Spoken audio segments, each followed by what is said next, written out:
Okay इस question तो शुरू करते हैं पुत्र। कहता जी argument of this complex number, ठीक है। सो न्यूमीनेटर डिनोमीनेटर जदा मल्टीप्लाई हो रहा है तो ਇਹਦਾ ਇਫੈਕਟਿਵਲੀ ਆਰਗੂਮੈਂਟ ਚਾਹੀਦਾ ਤੇ ਕੀ ਕਰਦੇ ਆ ਕਿ ਥਿਓਰੀ 'ਚ ਪੜਾਇਆ ਸੀ ਕਿ ਆਪਾਂ यूलर फॉर्म ला ली, ठीक है। सो 1 + √3 आयोटा यदि यूलर फॉर्म, मैं यूलर फॉर्म का दसदा एक बार की है कि अगर कोई भी कॉम्पलैक्स नंबर है x + आयोटा y, ठीक है, उन्होंने आप लिख लें r × e⁻ आयोटा थीटा, ठीक है। इदा क्यों करते हैं क्योंकि दैन सारे कॉम्पलैक्स नंबर इदा लिख लाँगे तो कैलकुलेशन आसान हो जाएगी, ठीक है। r की ਉਹਦਾ mod √(x² + y²) and theta ਉਹਦਾ आर्गूमेंट, ठीक है। या तो प्रिंसिपल आर्गूमेंट कर लो और that you know is given by tan theta is mod of imaginary part by real part. बाकी थीटा डिपेंडिंग अपॉन क्वाड्रेंट, अगर पहले चाहते नो क्वाड्रेंट चेक करांगे एक्स ते वाई कोऑर्डिनेट देखे ना, अगर पहले चाहते थीटा ही, सेकंड चाहते π - थीटा, तो इफ यू रिमेंबर इदा थीटा π - थीटा, और नीचे वाले कोऑर्डिनेट्स बिल्कुल इन्हों का ऑपोजिट। तो अगर इत्थे वैक्टर है या कॉम्पलैक्स नंबर है इधर थीटा तो इत्थे माइनस थीटा, ठीक है। एदा नेगेटिव थीटा - π, ठीक है। आई होप इन्ना तुहानूं याद। तो बस ये आपां इहनूं यूलर फॉर्म 'च लिख लांगे। हुण जिद्दां आह वाला है 1 + आयोटा √3, नाउ एक्स भी पॉजिटिव है, वाई भी पॉजिटिव है, सो पहले कोऑर्डिनेट्स होएगा तो therefore tan theta is mod of y/x। हाँ जी, केड़ा एंगल है जिहड़ा पहले कोऑर्डिनेट्स वैल्यू √3, बिल्कुल थीटा इज़ π/3, ठीक है। तो देयरफॉर आ वाला कॉम्पलैक्स नंबर आ जाएगा r e⁻ iota theta. r इहदा मॉड की है √ऑफ रियल पार्ट विच इज़ 1। चलो स्क्वायर देना गल करो, हले सिर्फ आप इहदी गल कर रहे हैं, बाद च स्क्वायर कर देंगे। सो रियल दा square plus imaginary part is √3, ठीक है। आयोटा नहीं नाल लेना इत्थे, very common mistake people make. √3 का स्क्वायर रहा तो थोड़े को आ गया 2, therefore this is nothing but 2 × e⁻ iota π/3। आज दी यूलर फॉर्म आ गई। Is that clear? तो इदा ही बाकियां दी भी लिख लें आप, ठीक है। आई होप इन्नी गल समझ, बस इदा करने दे। तो हुण आ हो गया r e⁻ π/3 दा स्क्वायर 4 आयोटा। हाँ जी, आयोटा कॉम्पलैक्स नंबर कितने इत्थे, किन्ने लेंथ ते 1 ते एंगल कितना π/2। सो आयोटा हो जाएगा r which is distance 1 e⁻ iota π/2, ठीक है। आज दी पोलर फॉर्म होगी और मोर ओवर यूलर फॉर्म होगी। तो इत्थे लिखता 4 e⁻ आयोटा π/2। अच्छा सो इहदा रियल पार्ट 1 पॉजिटिव है, ठीक है, 1। इमेजनरी पार्ट है -√3, y नेगेटिव है इत्थे, तो वैक्टर यह हो जाएगा, ठीक है। सो चौथे च है, तो पहले की सी अगर सीधा थीटा च माइनस थीटा, राइट। तो पहले तो यार कैलकुलेट कर लो, tan of the angle is mod of y/x, mod लेना प्लस वाला आ गया, दैट इज़ π/3, बट एक्चुअली कितने है ये चौथे च है, तो एंगल केड़ा होगा -π/3, ठीक है, minus of theta. I hope you remember. So therefore इहदा थीटा जिहड़ा सो कॉल्ड इज़ -π/3, इहदा प्रिंसिपल आर्गूमेंट आ गया -π/3। देयरफॉर दिस इज़ r तो सेम ही है 2 e⁻ आयोटा -π/3। बस हुण जब ये अलजैब्रिकली आ गया, हुण सॉल्व कर लो। सो आ कितना आएगा 4, ठीक है, 2 स्क्वायर 4 इदा इत्थे मल्टीप्लाई होगा, दैट इज़ e⁻ आयोटा 2π/3, है ना।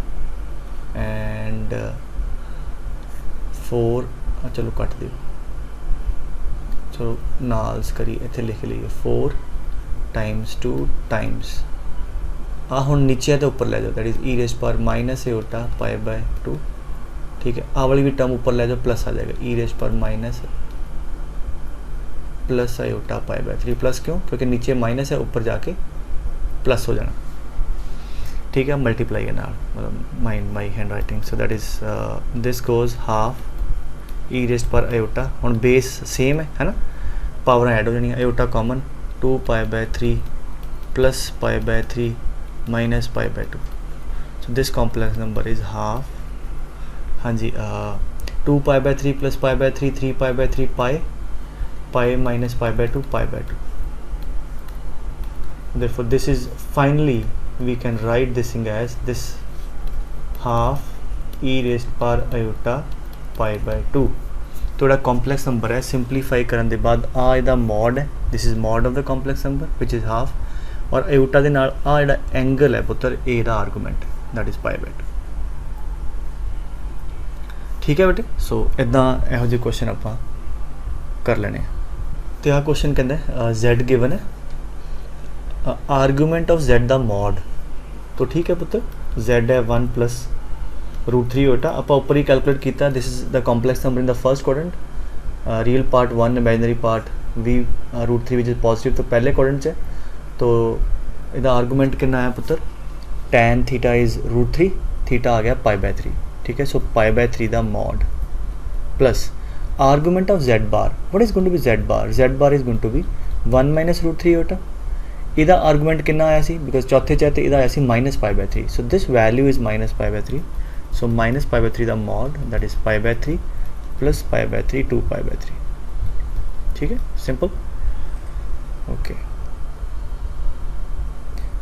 अगे कहते जी एम्पलीट्यूड ऑफ दिस एम्पलीट्यूड मतलब principal argument 1 plus √3 iota divide by this number 1 plus √3 और ख्याल रखने वाली गल की है कि यार नीचे आयोटा की टर्म नहीं है this is a real number ठीक है सो ये रियल नंबर है इतने आयोटा कितने नहीं है सो ये तो जिदा ना लिखा हो मतलब हाफ इंटू 1 प्लस √3 आयोटा ठीक है रियल नंबर अगे मल्टीप्लाई होया तो ही होया that is 1 by 1 plus √3 this is a real number 1 plus √3 iota है ना तो बेसिकली आप एम्पलीट्यूड कर लिए तो again tan theta is y by x क्योंकि पॉजिटिव है और ऊपर भी किया है तो थीटा कितना आ जाएगा पाई बाय 3 ठीक है अगर कन्फ्यूजन है जिमें मान लो तुम मल्टीप्लाई भी कर देंगे इतने तो इतने तो कितना आएगा 1 बाय दिस है ना इनू मैं बॉक्स ही मान ला ठीक है plus √3 by this box iota तो फिर वही आएगा tan theta is y by x तो जब y बाय एक्स करोगे बॉक्स बॉक्स कटा जाएगा फिर √3 आ जाएगा इज दैट क्लियर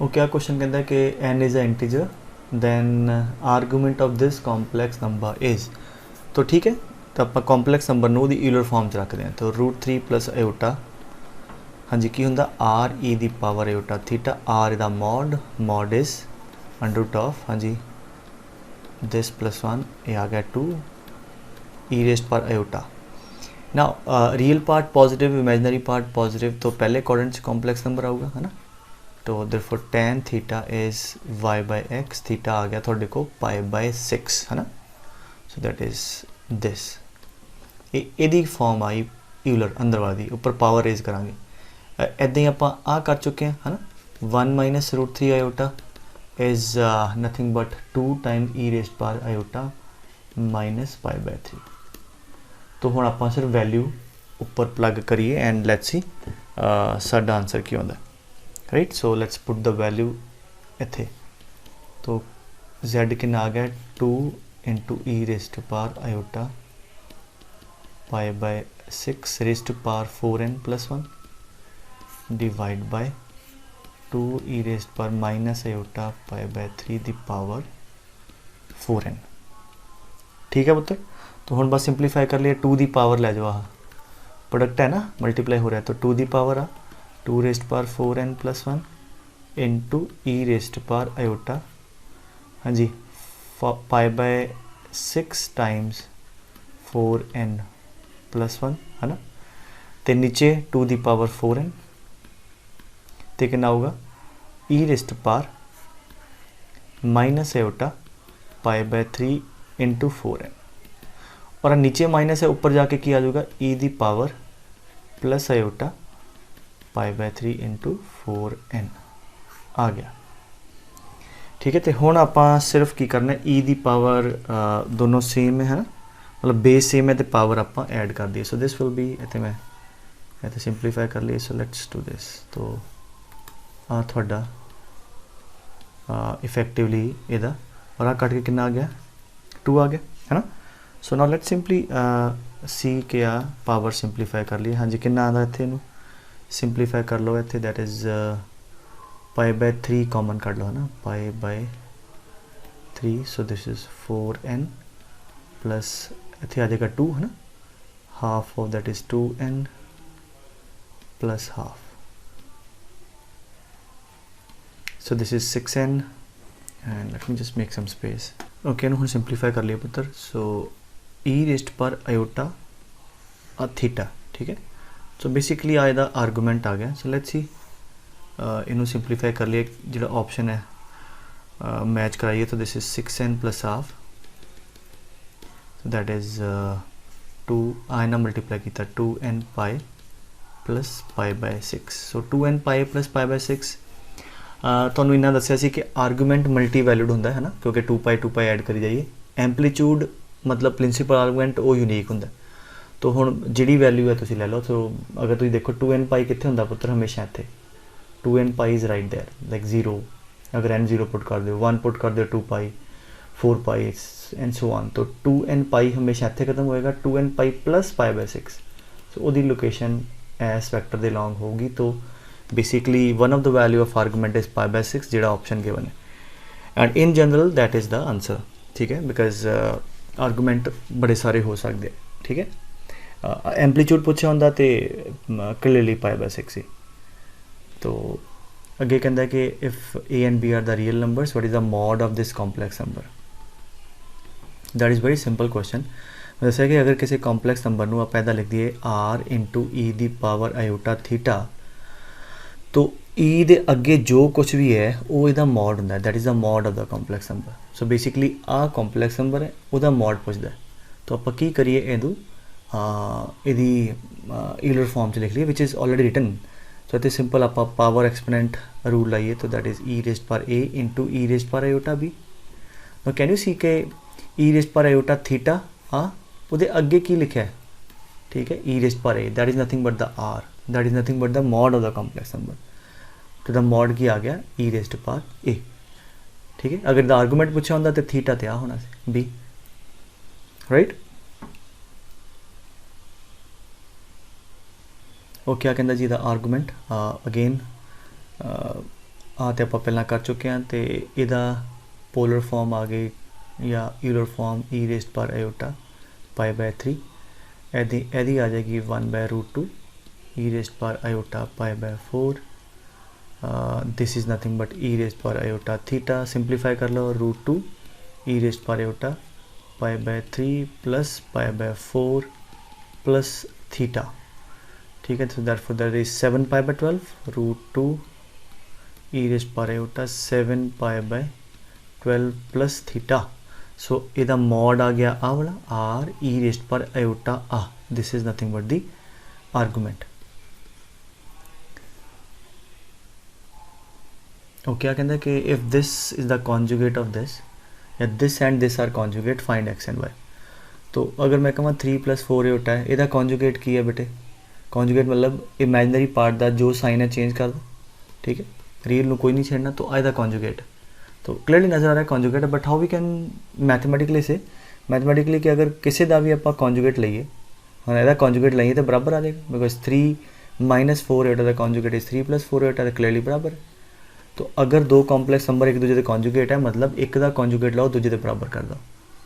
तो हुण यदा कॉन्जुगेट ले लो, वो की है -3 - x² y आयोटा, सिर्फ इमेजिनरी टर्म का साइन चेंज किया, ठीक है। इतने x and y real number है, रियल नहीं छेड़ना। सो यदा कॉन्जुगेट ले लिया, वो ये बराबर है। So therefore that is equal to x² + y + 4 iota. So हम रियल ਨੂੰ रियल ਨਾਲ इक्वेट कर दो, this is real and this is real.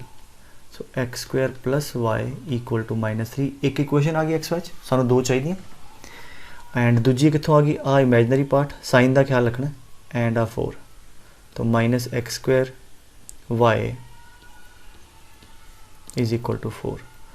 So इतों x² की वैल्यू चको -4/y, ठीक है।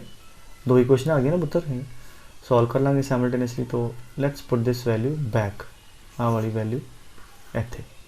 सो -4/y + y = 3, सॉल्व कर लो y लिए, y आ जाऊगा तो इतने y पुट कर दो, थोड़े को x² आ जाऊगा, x² आ जाऊगा तो x भी आ जाऊगा, ठीक है। अच्छा इस क्वेश्चन कहता पुत्र एंपलीट्यूड लभना है, राइट, मतलब आप प्रिंसीपल आर्गूमेंट लभना है। तो अगेन आप ईलर फॉर्म लिख लिए। So this is nothing but 2 e raised पर आयोटा पाई बाय 1/√3 6, ठीक है। इन्ना तुसी कर लो। And 1 - iota real positive imaginary negative चौथे च है, तो यदा आ जाएगा थोड़ा -π/4, देयरफॉर √2 e⁻⁴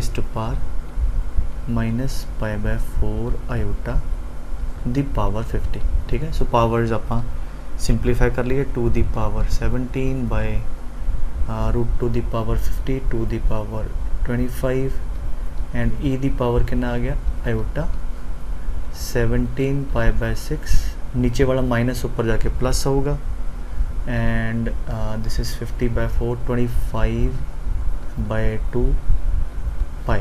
ठीक है, सो आ थोड़ा मैगनीट्यूड आ जाएगा सिंपलीफाई करके, that is 1/2⁸ e⁻⁴ this is LCM ले लो पुत्र, इतने 6 है तो इतने 2 है तो इतने 3 ना मल्टीप्लाई तो इतने भी बना दो 6, 75 + 17 दैट इज़ 92, दैट इज़ 92π/6। ठीक है, I hope you are getting this, simple LCM लिया तो आ थोड़े को आ गया कट के 46/3। सो देयरफॉर हाले तक आप सिर्फ 10वीं तो पहले का काम ही किया, कैलकुलेशन ही की, हले आर्गूमेंट तो नहीं आया आप। सो आयोटा कितना आ गया 46π/3। ठीक है, सो हुण एंगल काफ़ी वड्डा है ना, तो जे तो उन्हें पूछा होंगे ना आर्गूमेंट तो इन्ना छड़ देंगे 46π/3 लिख के या 46π/3 + 2nπ लिख के छड़ देंगे, बिकॉज अगर कोई भी एक एंगल थीटा उदा आर्गूमेंट है तो थीटा + 2π ऐड करी जाओगे तो वो भी उदा आर्गूमेंट है। बट हुण उन्हें पूछा प्रिंसीपल आर्गूमेंट, तो प्रिंसीपल आर्गूमेंट लिए आप सिंपलीफाई करना होंगे है ना। तो अगर तुम देखो थोड़ा बहुत ट्रिग्नोमेट्री पढ़िया वो भी आप करते हैं। सो ये आ गया थोड़े को 46π/3 एंगल, या तो एब्सोल्यूट कढ़िए पे कितने आता है ना, बट एक तरीका हो सकता होना, देखो 45 ना कटता है 46 में लिख रहा मैं है ना, 45π/3 + π/3। ठीक है, दिस इज़ 15π। मतलब इफ़ यू आर वंडरिंग मैं इनू multiple of pi plus minus some angle ते लेके आ रहा। हुण आ साडा एंगल है, ये कित्थे आऊगा, लेट्स सी वैक्टर कित्थे है 15π ऑड पाई, वो इत्थे आएगा बिल्कुल। ठीक है, लाइक इधर ना तो 1π, फिर इत्थे 2 आंदा, फिर 3π, तो 15π इत्थे मुक्कूगा +π/3। तो +π/3 इत्थे थोड़ा इफेक्टिवली जिहड़ा कॉम्पलैक्स नंबर पूछा उदा आर्गूमेंट अगर लईए तो इत्थे थोड़े को आंदा। This is the situation. Now सानू पूछे एम्पलीट्यूड, नो हुण किहड़े क्वाड्रेंट च है बेटे angle vector, sorry that is in the third quadrant. की दस्सिया सी कि पहले दूजे च आपां एंटी क्लॉकवाइज जाना है ना, तो तीजे चौथे च क्लॉकवाइज विद नैगेटिव साइन। तो आ एंगल कट लीए, अगे ला दो माइनस, ए इहदा एम्पलीट्यूड है या प्रिंसीपल आर्गूमेंट है। ठीक है, so this is π/3, this total is pi, तो आ कितना आ गया -2π/3। ठीक है, मैगनीट्यूड वाइज आ 2π/3 है, बट क्योंकि क्लॉकवाइज जाना तो -2π/3 इहदा एम्पलीट्यूड आ गया। ठीक है, आई होप इन्ना क्लियर है पुत्र। ओके, आ क्वेश्चन देखो पुत्र, कहता कि omega is the cube root of unity, then एदी वैल्यू चाहिए एक्सप्रैशन दी। ठीक है, so let us write this expression 1/, ठीक है, -1 पावर नीचे लिया तो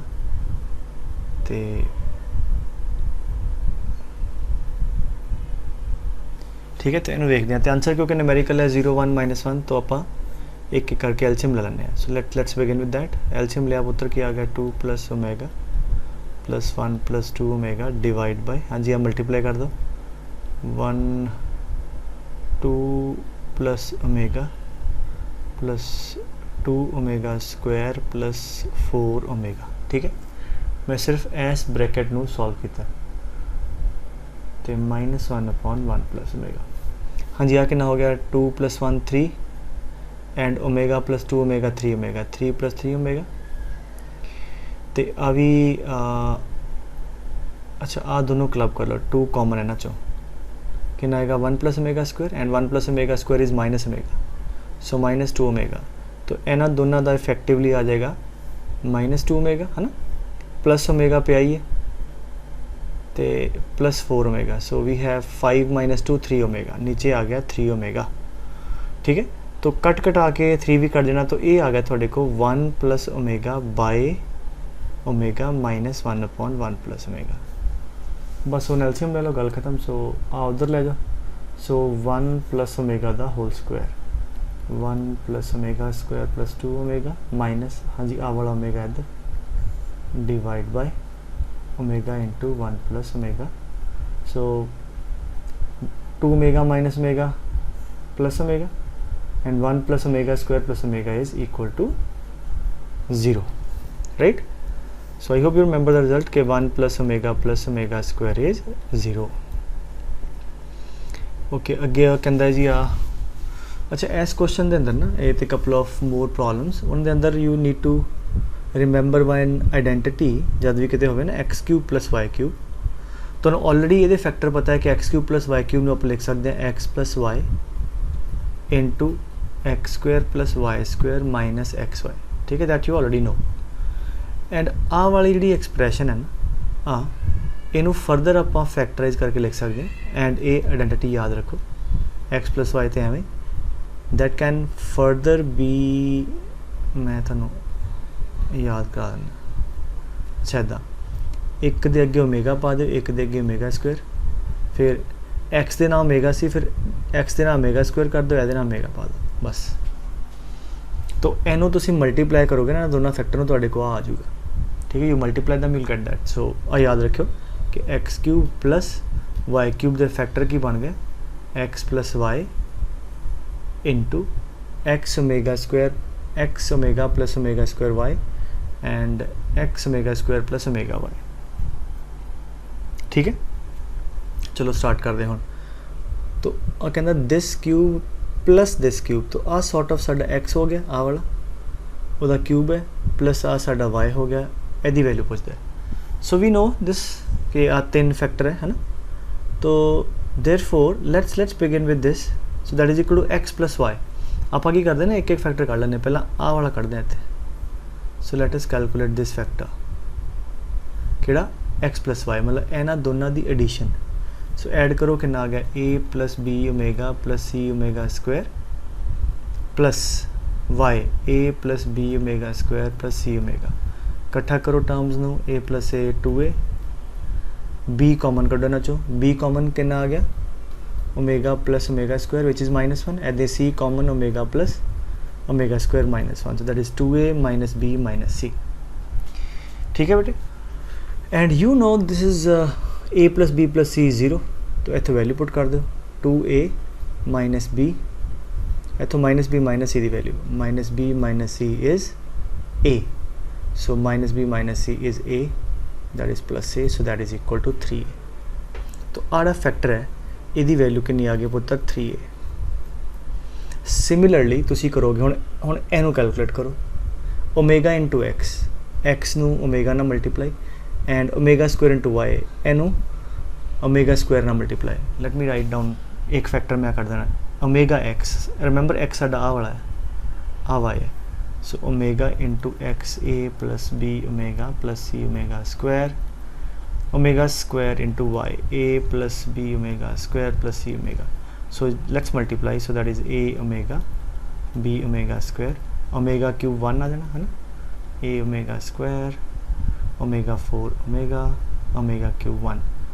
सो ये थोड़े को आ गया पुत्र ए दी टर्म्स इकट्ठियां करके minus a minus b plus 2c and what is minus a minus b इधर ले जाओ is equal to c, so this is c, so that is 3c।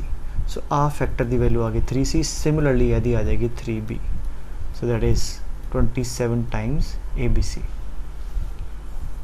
ठीक है। सो इंपॉर्टेंट आइडेंटिटी इनू याद रखो जब भी x cube plus y cube type हो, ठीक है। जिदा ये भी चलो एक होर आइडेंटिटी आ थोनों तुसी 10th च पढ़ी है वाली कि एक्स क्यूब या तो पहलियां क्लासेस इज़ इक्वल टू, या इनू मैं कंप्लीट लिखदा x cube plus y cube plus z cube minus 3xyz is equal to x plus y plus z into ऐदा एक आइडेंटिटी होंदी है, ठीक है। चलो मैं रिवाइज करा देना। और ये अंदर अगर आ x plus y plus z की वैल्यू ज़ीरो हो जाए, अगर आ वैल्यू ज़ीरो हो जाए तो राइट हैंड साइड ज़ीरो हो जाएगी, then what we can say कि x cube plus y cube plus z cube is equal to 3xyz. So x cube plus y cube plus z cube is equal to 3xyz if x plus y plus z is zero. ठीक है, हालांकि अगर आ zero होंगे फिर भी ये बराबर है, बट अगर x plus y plus z zero है तो पक्का आ वाली साइड ये बराबर होएगी. So let us see x plus y plus z. हाँ जी, एक्स कितना है a plus b, plus y कितना है a omega plus b omega square, z कितना है a omega square plus b omega. तो ए कॉमन कड्डो है ना, चो कितना आ गया 1 प्लस ओमेगा स्क्वायर, ऐसे बी चो भी 1 plus omega square which is clearly zero. So x plus y plus z zero आ गया, therefore x cube plus y cube plus z cube की वैल्यू कितनी आ गई 3xyz. So one of the answer is 3xyz अगर given होंदा. But हुण उन्हें आंसर ए बी सी च ते एक्स की वैल्यू तो वाई की वैल्यू तो जेड की वैल्यू इत्थे ए बी सी की टर्म च रख दो. एक्स कितना है पुत्र a plus b, y a omega plus b omega square, z a omega square plus b omega. आ ऊपर आइडेंटिटी पढ़ी है बेटे, इफ़ यू सी मैं एक बार रेफरेंस दे दा, आ 3 फैक्टर वाली इफ़ यू सी ए आ. सो ए उन्हें एक्स वाई की जगह इतने ए बी लिया. ठीक है, तो तीन फैक्टर पे है, तो आंसर आएगा थोड़ा ए क्यूब प्लस बी क्यूब. समझे गल. सो ऊपर जी आप एग्जाम्पल देखी ना, इतने एक्स प्लस वाई से.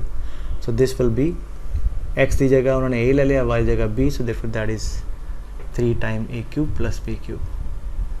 मान लो नहीं थोड़े दिमाग च आंदा आइडेंटिटी, फिर तुसीं की करना सी, तो ऑबवियसली तुसीं इन्होंने मल्टीप्लाई करना सी. सो मल्टीप्लाई करोगे फिर ए आ जाएगा a square plus b square minus a b into this, और फिर ah a cube plus b cube ही आ जाएगा. Right, okay, let's see this. This is a bit trickier. वो कहता ए प्लस बी ओमेगा तो a omega plus b omega square plus c, आ वाला फैक्टर. नाउ लुक, नीचे इतने ऊपर सी ओमेगा स्क्वायर है, इतने सी है, तो ऐसा करते हैं कि डिनोमीनेटर को भी ओमेगा स्क्वायर ना मल्टीप्लाई कर दिए तो न्यूमीनेटर को भी. ठीक है, लेट्स सी व्हाट हैपन्स. सिर्फ हले पहले फैक्टर की गल करते, इन्हों मैं बाद देखना. तो की हो गया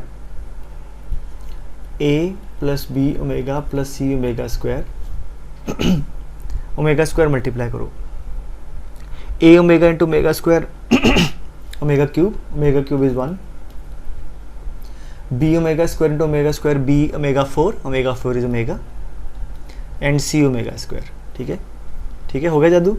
हुण आप बराबर है कट्टे गए. ठीक है, सो सिमिलरली जी पहली टर्म है ना, सिंपल ओमेगा स्क्वायर ना मल्टीप्लाई डिवाइड कट कटा के ओमेगा स्क्वायर आ गया. इदां ही जी आ वाली एक्सप्रैशन है, ये देखो कोई भी ला लो भावें, जिवें बी दे नाल देख लो, बी ना इत्थे ओमेगा है ना, इत्थे विच की सी प्लस है. हाँ, तो इत्थे मैं लिख ही ला पहला B plus c omega plus ए ओमेगा स्क्वायर, इत्थे है a plus b omega plus c omega square. तो इत्थे भी तुम देखो कि बी दे नाल उपर ओमेगा है, तो इत्थे बी है कला, तो ओमेगा ना मल्टीप्लाई ओमेगा ना डिवाइड. सो ऊपर आ गया omega time a plus b omega plus c omega square. हाँ जी, let's see b omega and c omega square. ठीक है, and a omega cube that is a. आ भी सेम आ गया कट्टे. तो कितना आ गया थोड़े को ओमेगा स्क्वायर प्लस आ वाला omega square plus omega that is clearly -1.